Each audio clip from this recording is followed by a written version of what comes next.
Good morning, everyone. Welcome to Playable Worlds. My name's Carneros. You probably recognize Dave Georgeson, but if you don't, that is him. And we're here to talk about Star's Reach, but you probably could have guessed that. Does it say it at the bottom somewhere? Fireside Chat with a lot of fire. Oh, that's okay. That's good. That's good. I got my water with me to put out the fire. Did anything happen this week in Star's Reach, Dave? Let No. them hear your voice. Okay. Nothing. Nothing. Yeah, we're just here to talk about that. Absolutely nothing has been happening with the game. Yeah. We came back from Labor Day, and each day the company tried a new donut shop and put out donuts for us. And we just taste tested donuts all week. If I win this lotto, that's what it's going to be like. Just kidding. Just kidding. Welcome back, everyone.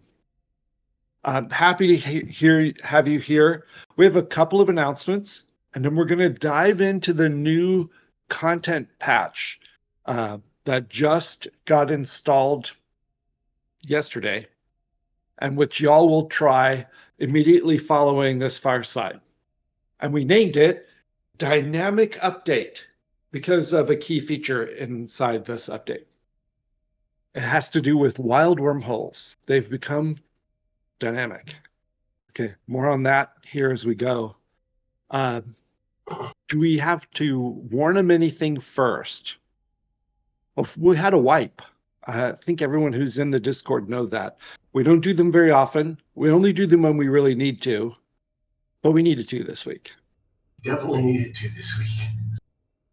Yeah, we changed a lot of stuff, which we'll go over here in a few minutes, but we also had to solve an issue which you folks showed us that we had an issue, which was that too many building tiles is a bad thing right now, which is why we're throttling it down and having to do a restart. Plus, we changed all of the flora. And we changed a bunch of the stuff with the the first-time user experience, the hallway that you go through at the beginning of the game. Because we changed all of that stuff and we wanted to get a better feel for how people progress through the game and stuff, it just ended up, it all kind of came together as a perfect storm, and we needed to do away. Which we're going to try real hard not to do another one real soon, even though I can already see reasons to do another one, but I don't want to do another one. Nobody wants to do another one. So we're going to hold off as long as we can. Some of the stuff can't really even be tested on the old. We needed a wipe. Yeah. We had to do a wipe. Yeah. So why don't we jump in now and start talking through the patch notes, explain kind of what we changed and why, because they don't get very many opportunities to hear the why a game designer changes something in a game. I mean, most game companies don't even address that, or if they do, it's in a dev blog. So here's a nice opportunity to do a conversational style where they can even ask questions as you were already answering in stream chat. Nice. Okay. So let's start at the beginning. The first thing you have on there is skills kiosk, but why don't we skip to dynamic wormholes and then go back to skills kiosk? Yeah. Cool. Okay. Yeah. Well, I think most of you are aware that we never intended the wormholes to just sit there and do nothing. And so what we've done is we've created the infrastructure so that the wormholes are doing what we want them to do, which is periodically they open up and then they stay up for a while and then they close. And that eventually, but not yet, that every time a wormhole opens up, it will open up into a new world. And that world will have unusual things because that world is outside of the servitor-controlled space. So you're getting to something that you wouldn't see in the normal garden of planets that the servitors control. So when you go out through a wild wormhole, you're in uncharted territory, and that's where we'll start to do things like, not right now again, but we'll start to do things like remnants of ancient civilizations and tech you've never seen before, and ores and minerals and gems and stuff like that are higher PQRV than you can get in the garden, things like that. So it'll be totally worthwhile going to. Right now, It's exactly like other planets, except we roll a new planet all the time, and we put those up there. But the mechanisms are in place so that when we do have those rewards there, it'll be worth the risk. And the risk is basically that the wormhole is unstable. So when you first go into the game and a wormhole appears, it'll be stable or stable-ish. And you'll see an icon on your HUD, which is a green wormhole icon that the TPL put up there to let you know what the stability of the wormhole is. While it's green, everything's good. And then when you go through it, you'll go to the other world, everything's fine and normal, you'll continue to see that icon. Eventually, it'll turn yellow, and it'll start to blink slowly. And as that blinking increases, what it's telling you is the wormhole is becoming more and more and more unstable. And so eventually it gets to the point where it turns red, and then you have very little time to get through the wormhole and back again. And if you don't get through the wormhole before it collapses, everything that you gained on the wild planet will be lost. You won't lose all your normal stuff that you had before you came through the wormhole, but anything you got on the planet will be lost. And the reason for that, lore-wise, is that you're outside of servitor-controlled space. Therefore, you can use a local real-life network. You can respawn on the world and go out and do stuff again, but that network is not connected to the servitor-controlled space. And that means that anything that you get there will, if you die and get reconstituted back in servitor-controlled space, you won't have it on your body. So you will lose everything that you got on the wormhole.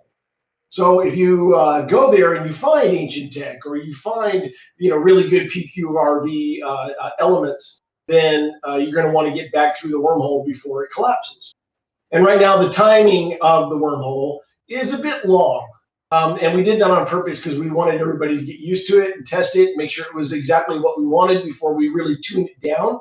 But eventually it'll get to the point where you don't have a lot of warning before the wormhole collapses. Right now you'll have lots. So it's in easy mode right now. So the mechanisms are all there so that we can start tuning that and making it as a source of adventure, and something that people can take a risk on, as well as a place that people can just go and rip up a world with no consequences because you can't build homesteads there. Okay, Corbin Reynolds is asking, does that mean tomorrow the wormhole planet will be different than it is today during this test? That is the intent. Right now we're spinning up a bunch of worlds so that we have a backlog, and the intent is that every time, I think right now what it's supposed to be, eventually it will be, every time a wormhole appears, it goes somewhere new. Right now it'll be every time a wormhole appears on a specific calendar day, like real-time calendar day, it'll be the same world, but then tomorrow it should be a different world. And if you get a mission for the wild world, and then it collapses, what happens to that mission? Yeah, good question. First of all, if you go to the mission kiosk, you cannot get a mission to the wormhole unless the wormhole is up. So once a wormhole appears, then missions will appear on the kiosk, and you can grab those and go to the wild planet and do the missions. If you're on the planet and you have incomplete missions when the wormhole collapses, then those missions will be immediately removed from your listing. They will become unavailable on the kiosk, and they'll be removed from your listing. If you have completed missions while you're on the wild planet, you don't lose those. You can just go back to the kiosk at your convenience and cash them in. Layloop asks a good question. Will the items received on that wild wormhole planet be classed as contraband when you go back to servitor space? Some of them definitely will be. They're not currently. And the reason why they're not currently is because when you go to a wild planet right now, you're only getting the same stuff that's available in the garden because we just haven't seeded it with the new stuff yet. So when we do that, then some of that will be contraband. Yeah, especially tech. The servitors are very sensitive about tech. Okay. Chef Jarek asks, what is your favorite starting profession currently out of the 5? I think I'm unusual. Player experience. I like the scientist. Brainy I scientist. am really enjoying the grav gun and the reflection shield combination. And because of the way we have the tools kiosk set up, I go out and play missions until I can afford an Omni, and then I have the Omni blaster and the gravity gun combination. And I find that fun. I get a little bit limited because I don't have a harvester, so I have to earn my Omni and then go get a harvester and work through that process and everything like that. But I do like the scientist. I like the fisherman chef combo, but that's not in yet. So I take peaceful settler. Just I kidding. like that you're playing the game in your own brain. Yeah. If you can't add your own color to what you're doing, you're playing a paler version of the game. That's my yeah. Okay, next question. Mr. Gosh Darn asks, will the blue border still be up even if it's out of servitor space? The edge of the territory. Yes. Oh, yeah, that's a really good point. Smarty boots. Yeah, for now it will be. I say we throw Mr. Gosh Darn off the edge. Nope, I'm gonna, yeah. Lore hole. All right, just a second. He's writing that down. I'll stall for time while you do that. No, go ahead. I can do this. Yeah, and hello to fellow meatbag Elione. Good to see you there. Meow. Chase says, if you go to the wild world, gather and leave, and then go back, will it save the original stuff? Sort of. If you go back to servitor-controlled space and go to a real-life station, then yes, it's saved. But if you just go back to servitor-controlled space and right back through the wormhole again, it hasn't been saved yet. Good clarification. Yeah, very good. Mr. Gosh Darn is suggesting a red border instead for Error World. Oops. Okay. Dazzle Sunstrider was thinking red border also. Okay, let's go to the skills kiosk now. How's that sound? Sure. We used to learn things out of thin air while in camp. We'd sit around the fire, whatever, or the sculpture of the gateway, and we would be inspired by the geometric patterns and sparkling lights, and we would, learn new skills. Tell us what it is now. Yeah, this is the one that's hardest to overcome your muscle memory on, because every time I look at, because you can still pull up K, you can still pull up the skills menu, and when you look at it, you're like, oh, cool, I have enough experience. I'll just go to camp. Oh, wait, I got to go back to the starbase. So you go back to the starbase, and when you go to the starbase, there's skills kiosks there, which eventually will also be available when you build colonies on planets. So when you start using the colony bot and stuff like that, which we'll talk about later.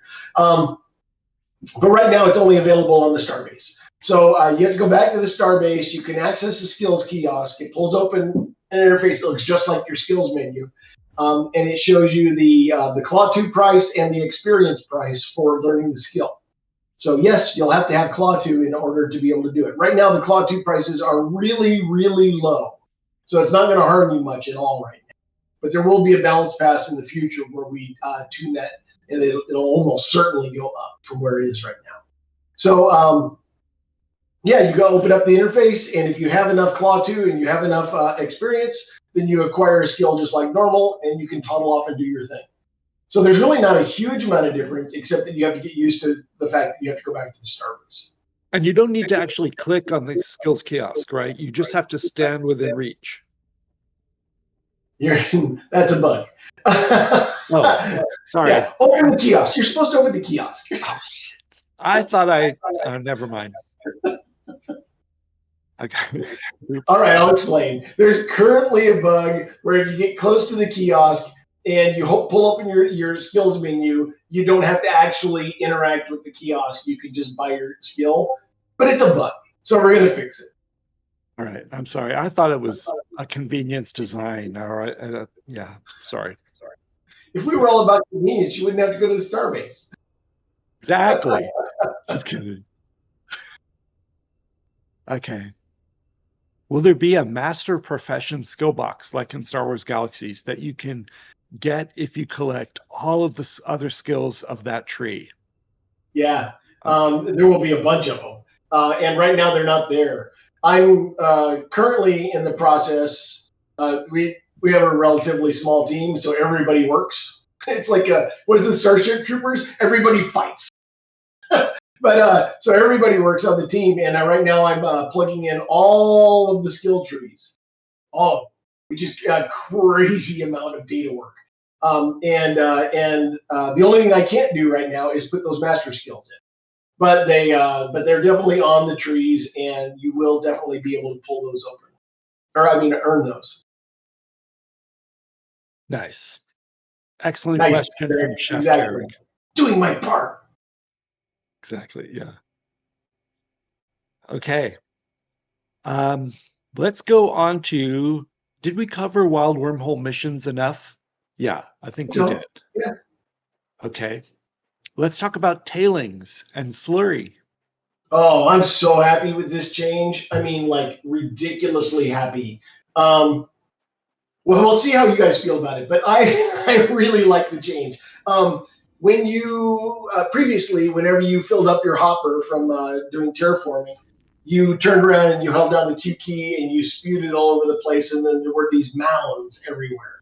And then so you made holes and you made mountains, and you made holes and you made mountains, and that's why the world looked like it did. Well, that plus the meteors, which is also gone, but we'll talk about that in a minute.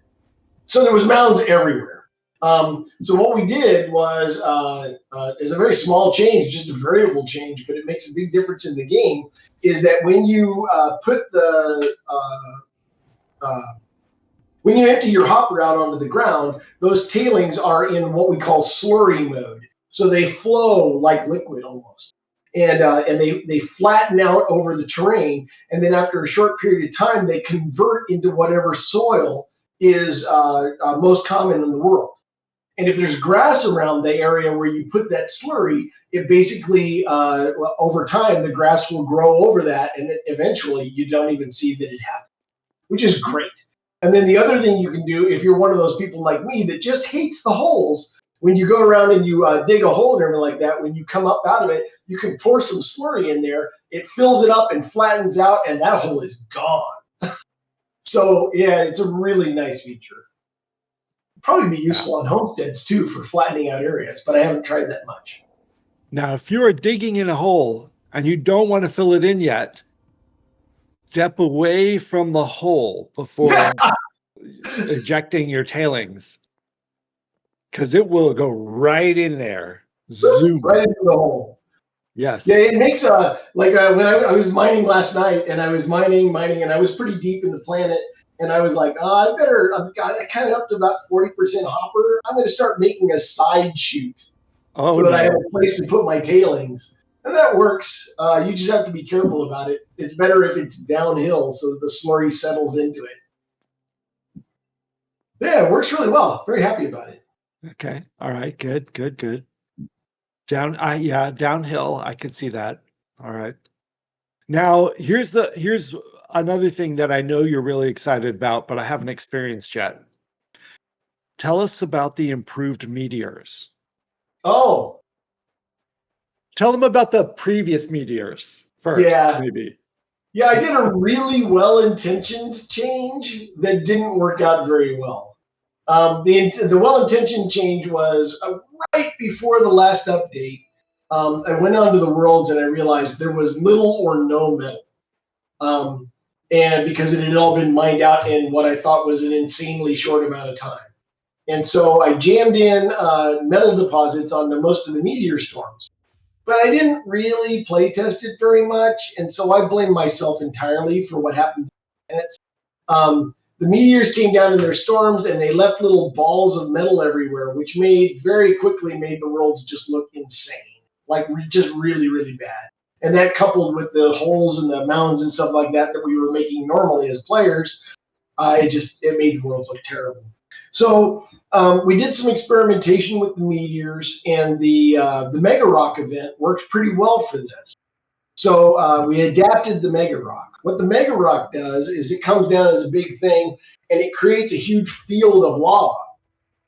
And then it deposits the metal in the lava. And because the metal is heavier than the lava, the metal sinks down into the lava.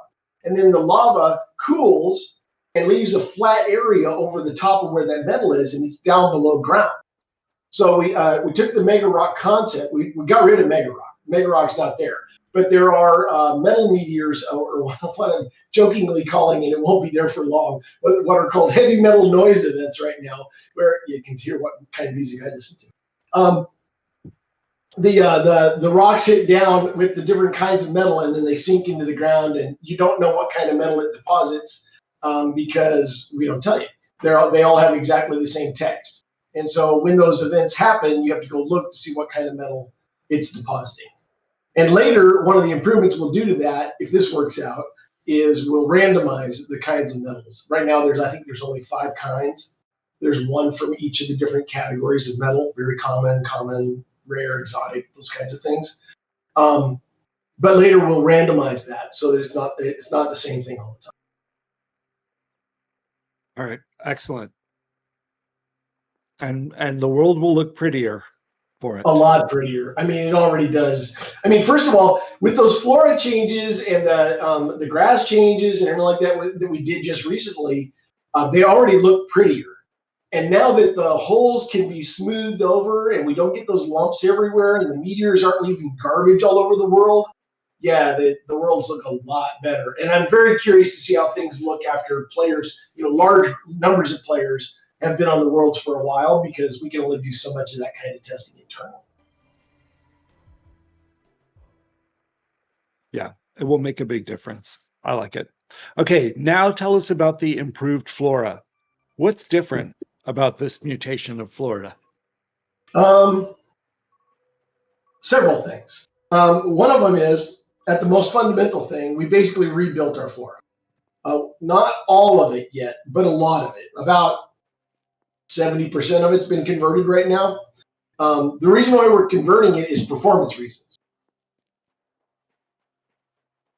The way we did flora originally was fine when we were just testing it internally, and we thought it was good. We were getting good metrics and everything like that.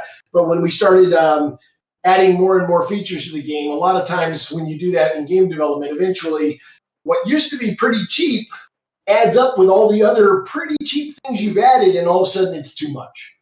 So we had to redo the way that flora was done so that it is less expensive in the world for rendering versions. And then while that was being done, we upgraded the way they looked. So a lot of the appearances of the flora changed. And then while we were doing that, we also added some new flora.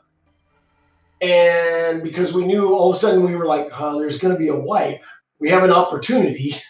So we adjusted all of the biome values on all of the flora, not just the trees, but all the bushes, the mushrooms, the flowers, even the logs and everything like that. The biome information has all been adjusted so that terrestrial stuff, like imagine a graph, like a big rectangle.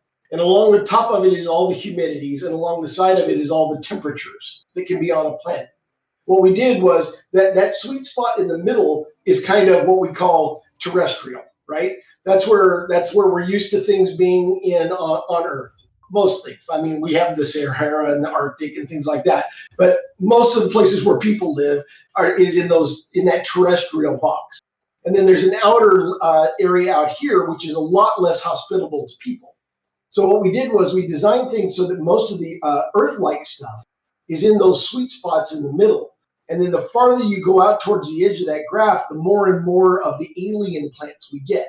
So when you go to like frozen planets or super hot planets and everything like that, you start to see more and more of these different kinds of alien planets or plants. But when you're in the temperate areas, it looks like home.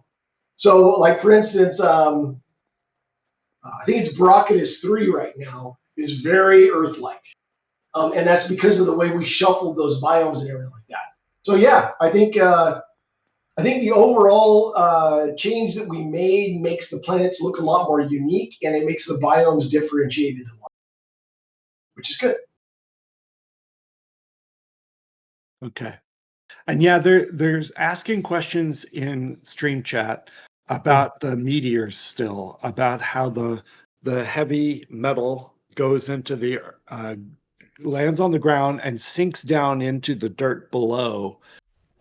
So they're not visible on the surface. So you can't tell what it was that just arrived. And can you talk them through that again? It's basically it's pretty simple. The meteor hits, it creates a huge amount of heat in that area. All this soil and the rock that's there liquefies, becomes magma. And then the core of the meteor, which is dense metal of some sort, hits that and sinks underneath the lava because it's heavier than the liquid stone and dirt that was there. So it sinks down in there, and then when the rest of the stuff cools down and seals over the top of it, that deposit is farther down in the ground. Okay. And it's unlikely to Yes, be yes, exact Corbin. same. Sorry, Yeah. I was answering Corbin's thing. Yes, Corbin, if another meteor hits in the same spot, then yes, it would add. Those events are not super common, just so you're aware. We have a weighting system on our events that includes all the bosses and the lighter meteor storms, because we still have cosmic ray storms and heat meteors and ball hog invasions. We have all of those things. And the new metal meteors are the least frequent of the events. Yep. Thomas, get ready. Elione Meatbag asks, does the heavy metal core also liquefy? Yes, but it still has a specific density that's higher than the other stuff. So by the time you get to it, it's cooled off. Okay. All right. I love we have a game that talks about specific densities. Yeah. That doesn't come up in conversation a lot. Layloop is asking, so say the area is sand. When it cools, will it turn into glass? Sure. Yeah. Nice. Hot damn. Yeah, no, it's getting cool. Yeah. Okay. We're going to take a break for a second. We'll come back to the notes in a moment, but we're going to do a giveaway. Thomas, what is our magic word for today? Yes, the secret word, you win a prize. That's what I meant by Thomas, get ready. Wink, wink.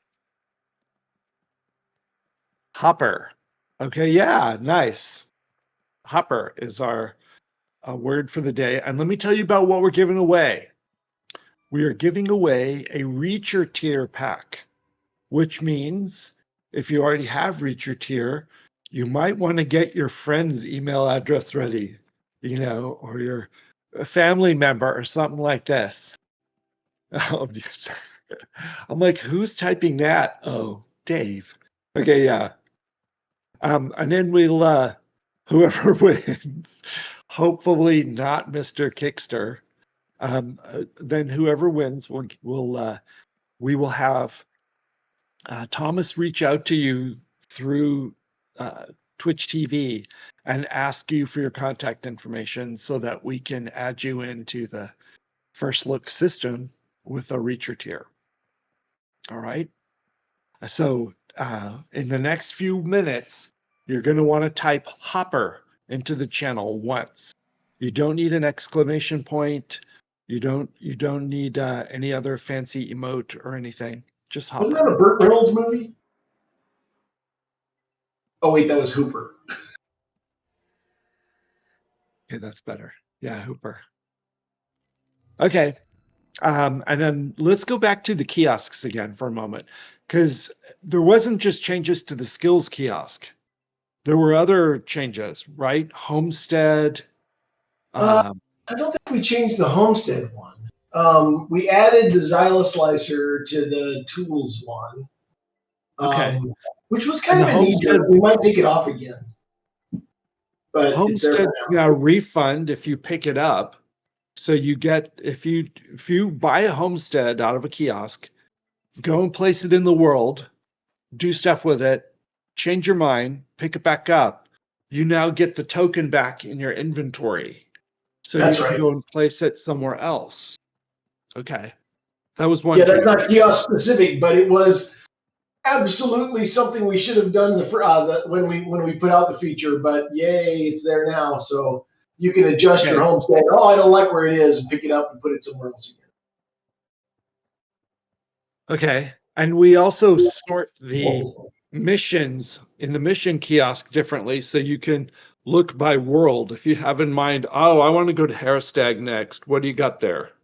You can go and look through your Harrowstag missions. Okay. Yep.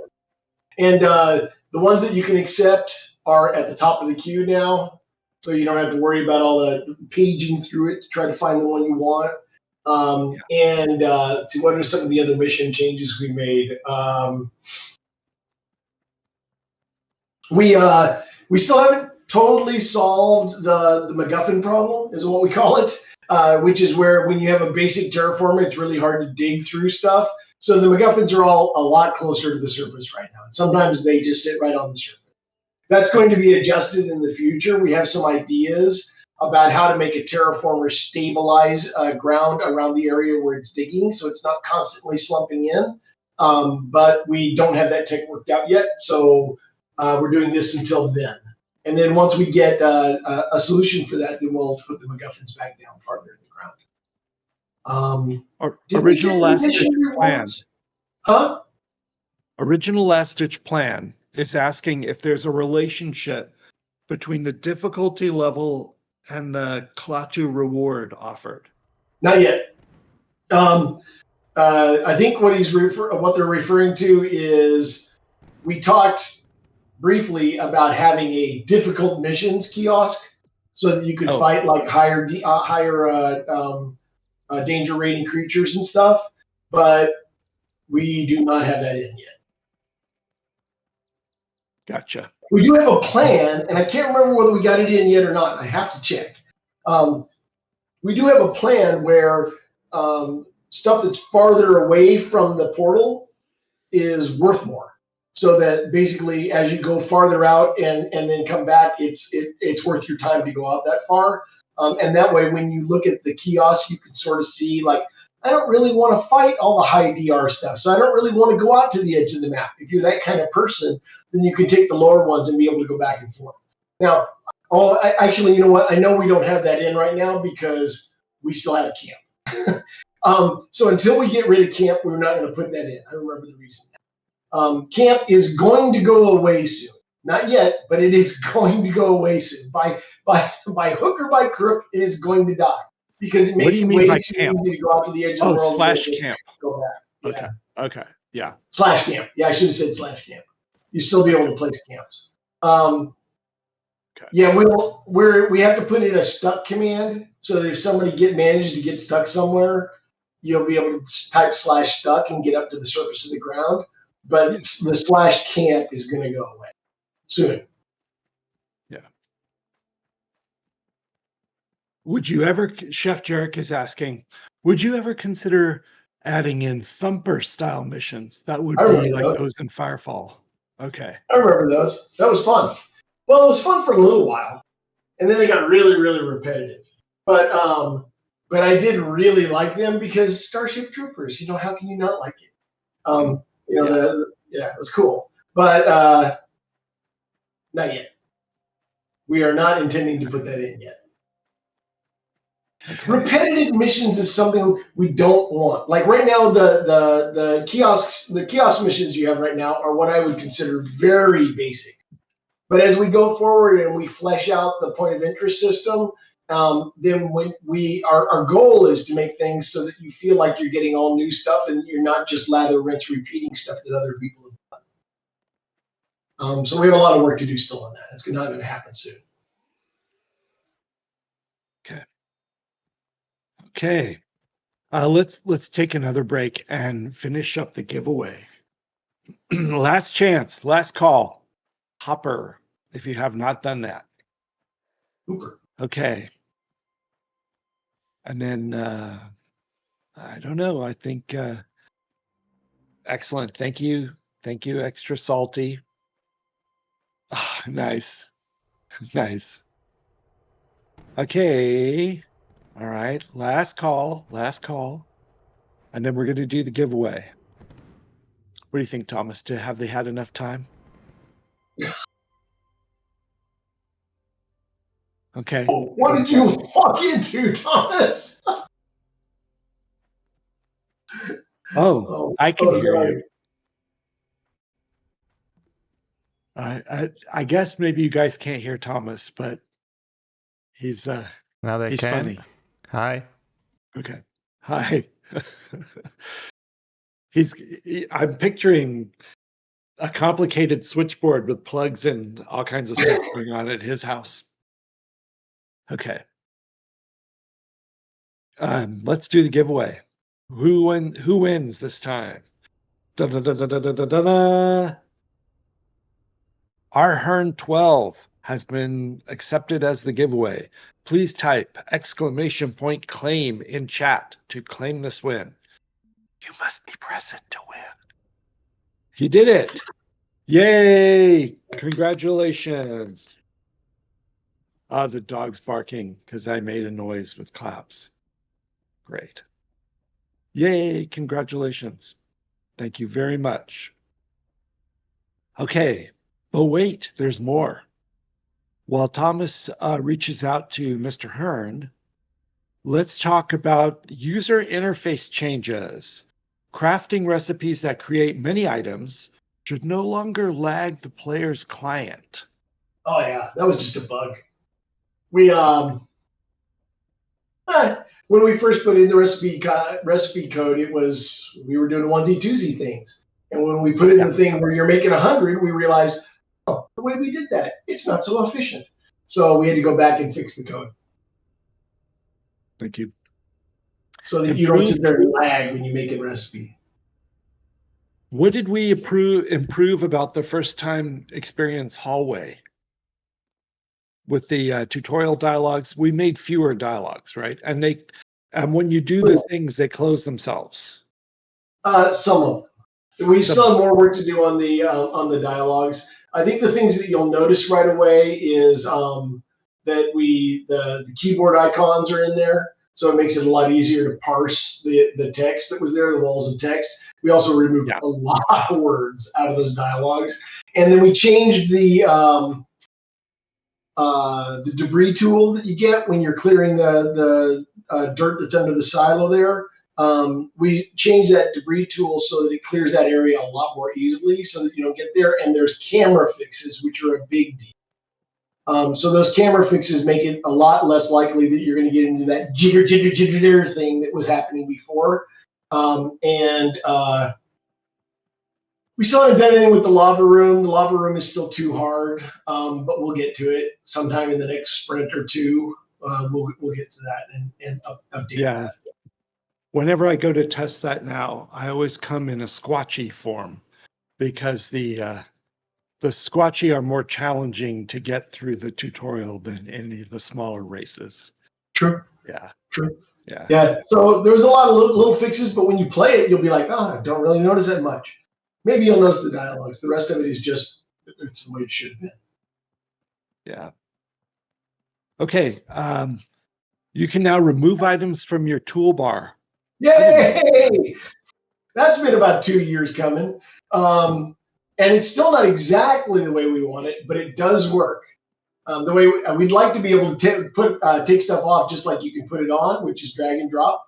But right now there's a little X on the icons that are on your hotbars, and you can click that X and it'll just go boop, right back into your inventory, which is nice. And then the other big deal that's nice for the UI is the stuff that's on your hotbar. When you hover the mouse over it, you get a little pop-up that goes next to the item that tells you what the stats are and what it is and stuff like that. And we also included the first time help in there. So it's a lot easier to manipulate your stuff and know what stuff is on your hotbar versus what's in your inventory. It's just better. Now we added a first time food tutorial. Does that mean a large chunk of the player base had never tried food before? Well, they may have tried food, but odds are they didn't understand food. because it was really inobvious what was happening because it doesn't even take effect for 2 minutes after you eat it.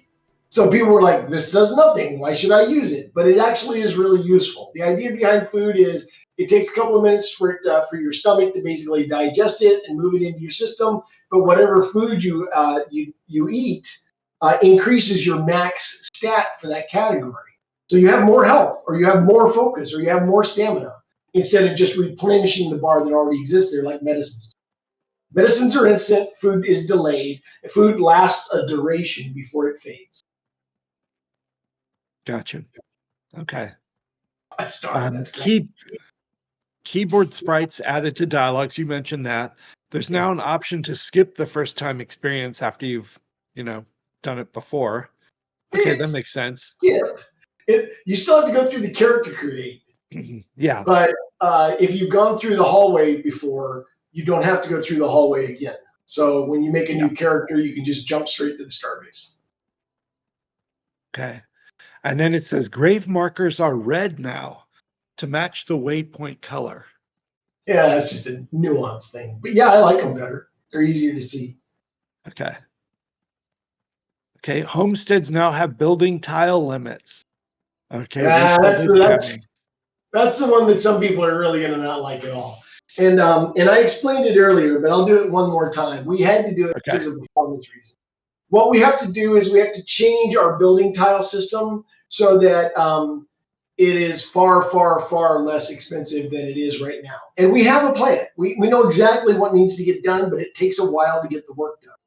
So we couldn't, I love that Starship contest, and I love that maze that got built and all that other stuff. It was great, but it was killing us. And worse, because we were like, it was like, in hindsight, it was a totally logical thing that happened. We had no centralized game space for the game. So people were building out wherever they wanted to go. Then we plunked down a starbase. So where did they build after that? Duh, around the starbase. So then all of a sudden there was all this stuff around the starbase, which meant that every single person that logged into the game got get with the frame rate, and we can't do that. Otherwise, nobody wants to play the game. So we had to put the limits on it, and unfortunately, we'll have those down as to that level for as short a period of time as we can. Once we get the improvements in so that we can ratchet those up, we'll do it immediately. Okay, great. Yep. Sorry, guys. I think everybody understands the reasons. It's just a bummer. Yeah. That's another example of when we first put something in, it was so low cost, we were like, not a big deal. We used to joke internally, we don't have to worry about lights. We can have as many lights as we want to because they're so low cost. But we didn't put down literally thousands of lights like the players do. So yeah, that added up, and that was one of the reasons why we had to bring the limits in. Okay, and we changed something about the visual effects on overcharge on weapons. It's just a little bit easier to see. Okay. Yeah. Okay. And then the loading screen text got improved. Okay, that's nice. And then a bunch of bug fixes, like permanently frozen. And when you first enter a zone, you should get an event notification even if it's already started. That's nice. Yay. Yeah. Yay. Oh, what did I walk into? Yeah, very nice. Okay. A lot of things, the debris tool is better. The resource numbers are better when you're collecting resources. Nice. Low health warning around the edge of the screen came back. Nice. Yeah, yep. It was gone for a while. Okay. Underwater plants should now no longer appear above the water. Yeah. In fact, they don't appear anywhere right now because due to reasons, but the underwater flora isn't propagating right now. It's turned off. So yay, it's not appearing above ground, which means that you're not seeing it at all. So the seaweed, the kelp, the amber coral, starfish. There's a couple other ones that will eventually be underwater and you're not seeing them.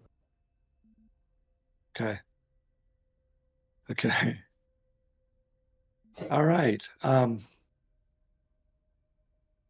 That's actually most of it. That's most of it.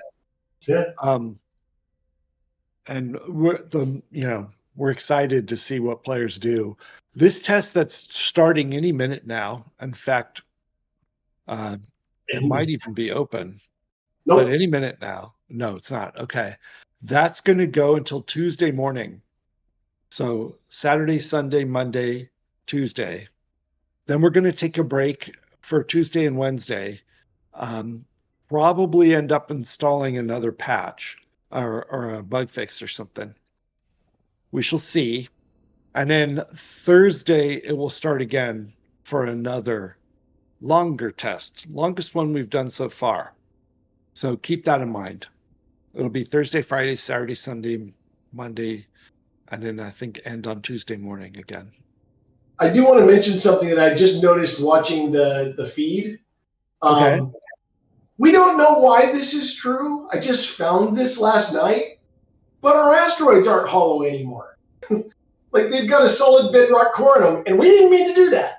So we had to figure out what happened. But if you go to try, you're like, yeah, I love the asteroids. I'm going to go inside of them. Well, you can't. Right. So we'll figure out what that is, and we'll bring it back. In fact, there's a little bit of a sneak peek. We just fixed the tool that we used to make space zones has been broken for a long time, and it just wasn't high enough priority for us to get to. And that finally just got fixed.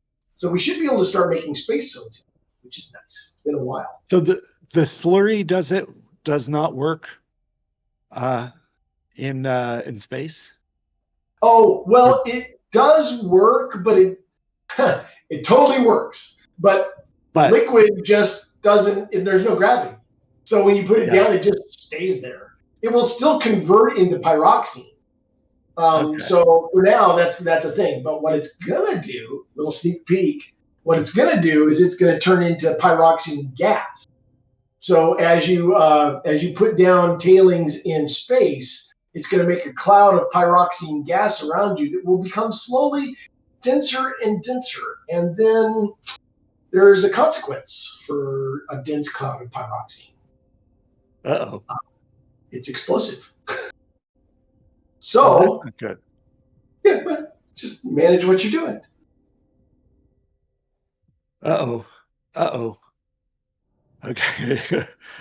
All right. I'm processing that still. That's going to get ugly. Ish. It'll be fun. Is pyroxene explosive in real life? Pyroxene gas? Prove me wrong. All right. Who knows? All right. Go to the asteroid belt. Prove me wrong. No, it's not. It's not explosive in real life. This is just a for fun thing. Most of our stuff we base on real life. When we go to outer space, we start messing with it. That's fair. Okay, I forgot what I was going to tell you next. All right, let's go to a couple of announcements then. So the next live stream we have planned is for Thursday morning, our usual time slot, 9 a.m. Pacific, noon Eastern. We're going to do a behind the scenes with the marketing group, what we're doing in marketing, things that maybe aren't so obvious. This is, not going to be interesting for everyone, but if it sounds interesting, it will be. It'll be me and Thomas, and we're going to bring Ninja Nina and Voodoo Magic on screen with us, the four of us. And we're going to tell you what a week is like in the life of marketing, what we're up to, a couple behind the scenes things on particular projects. I don't expect to talk, anyway, we got a couple surprises to tell you about as part of that. But that's Thursday. In our normal, every Thursday, we do a live stream thing. It'll be 3 weeks before we do our next Fireside Chat. But for that next Fireside Chat, Dave is going to have a day off, and it's going to be me and Light, and we're going to run the Fireside Chat. So it'll be Yeah, fun. The crazy inmates will run the asylum for the day. it's That'll going to be be a fun. good one too. It's going to be a Yeah. very good one. And then after that, Sneak peek. Fireside, do what? Huh? There's a sneak peek right there, right there, right there. Ah, Nothing I here. see Nothing that. to see Okay. here. Don't look at his screen, you guys.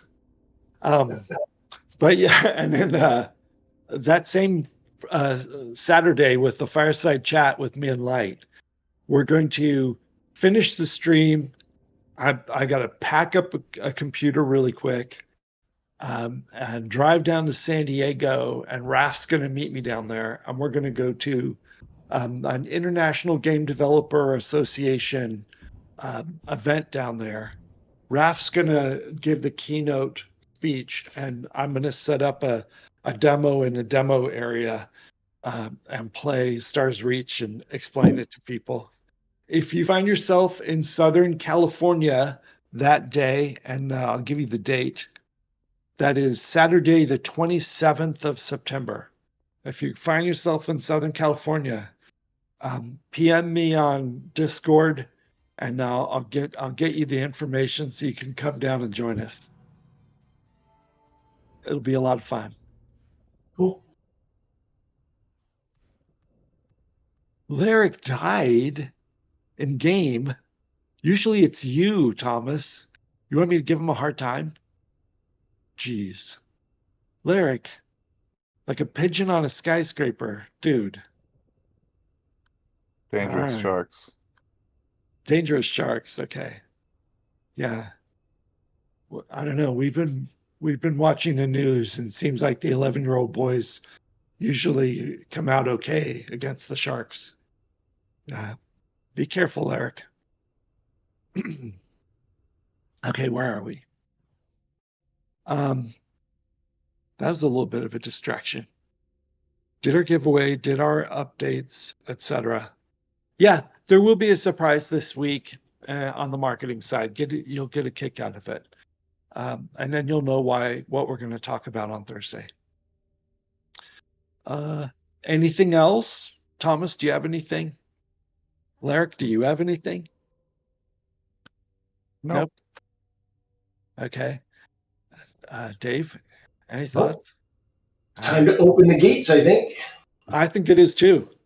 Thank you all They're for open. coming to our Fireside Chat. The gates are open. Go for it. If you have signed up to Playtest and it's been like more than a month and you have not received your invitation yet, there might be something wrong. I'm going to put a link in Twitch chat. Click that link and we'll try to fix whatever's wrong. So one moment really quick while I grab that. One quick second. Don't cut us off yet, Thomas. Don't cut us off yet. Copy link, paste here. There's the link. Thank you very much. Have a great weekend.